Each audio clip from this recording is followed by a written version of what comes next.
গভীর রাত ইউটিউব চ্যানেলে সবাইকে স্বাগতম।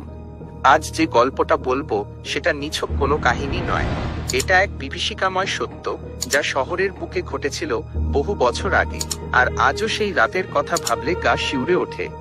গল্পটা খবিশ জিনদের, যারা মানুষের মাংসের লোভে ঘুরে বেড়াতো গভীর রাতে। আমাদের শহর থেকে কিছুটা দূরে ঘন জঙ্গলের ধারে এক পরিত্যক্ত পুরনো বাড়ি ছিল। বাড়িটা নিয়ে নানা রকম গুজব ছিল। লোকে বলতো সেখানে নাকি জিন পরীরা থাকে। কেউ সাহস করতো না দিনের বেলায়ও সেদিকে যেতে, আর রাতের বেলায় তো প্রশ্নই ওঠে না। কিন্তু শহরের কিছু তরুণ, যারা নিজেদের খুব সাহসী মনে করত, তারা একদিন ঠিক করলো সেই বাড়িতে গিয়ে রাত কাটাবে। তাদের মধ্যে একজন ছিল রাহাত, আমার ছোটবেলার বন্ধু। সেদিন ছিল অমাবস্যার রাত।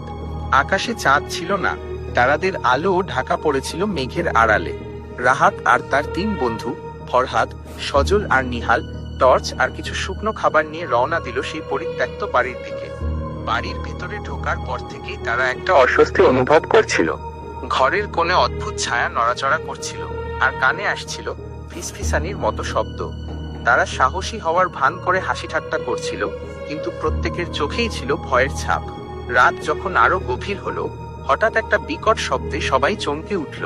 বাড়ির নিচতলা থেকে একটা জান্তব গর্জন ভেসে আসছিল।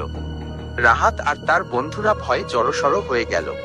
তারা শুনতে পেল যেন কিছু একটা টেনে হিঁচড়ে নিয়ে যাওয়া হচ্ছে। সজল টর্চটা জেলে নিচতলার দিকে এগিয়ে যেতে চাইল, কিন্তু রাহাত তাকে থামিয়ে দিল। না, আমরা একসাথে যাব। তারা চারজন পা টিপে টিপে নিচে নামল। নিচতলায় ঢুকেই তারা যা দেখল তাতে তাদের রক্ত হিম হয়ে গেল। মেঝেতে ফরহাদের ব্যাগটা পড়ে আছে, আর তার শরীরটা নেই, শুধু টাটকা রক্তের ছোপ ছোপ দাগ। আর সেই রক্তের গন্ধের সাথে মিশে আছে এক পচা মাংসের উৎকট গন্ধ। হঠাৎ ঘরের এক কোণ থেকে দুটো উজ্জ্বল লাল চোখ তাদের দিকে তাকিয়ে হাসতে লাগলো। সেই হাসি কোনো মানুষের হাসি ছিল না, ছিল এক অশরীরী খবিশ জিনের হাসি। জিনের শরীরটা ছিল লম্বাটে, শুকিয়ে যাওয়া চামড়া আর তীক্ষ্ণ নখ। তার মুখে লেগেছিল রক্তের দাগ, আর হাতে ধরেছিল কিছু মাংসপিণ্ড।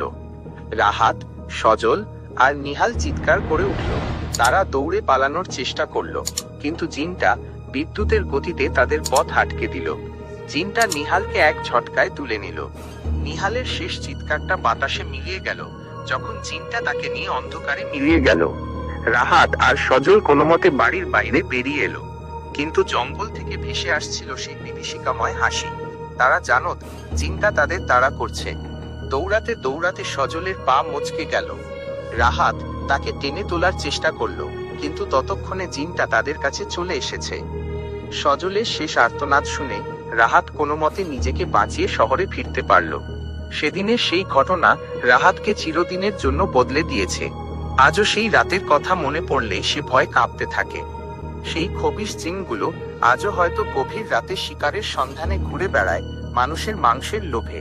তাই সাবধান, যখন গভীর রাতে একা থাকেন তখন প্রতিটি শব্দে কান পাতুন। কে জানে, হয়তো কোনো খবিশ জিন আপনার পাশেই আছে, অপেক্ষা করছে তার শিকারের জন্য। শুভরাত্রি এবং নিরাপদে থাকুন।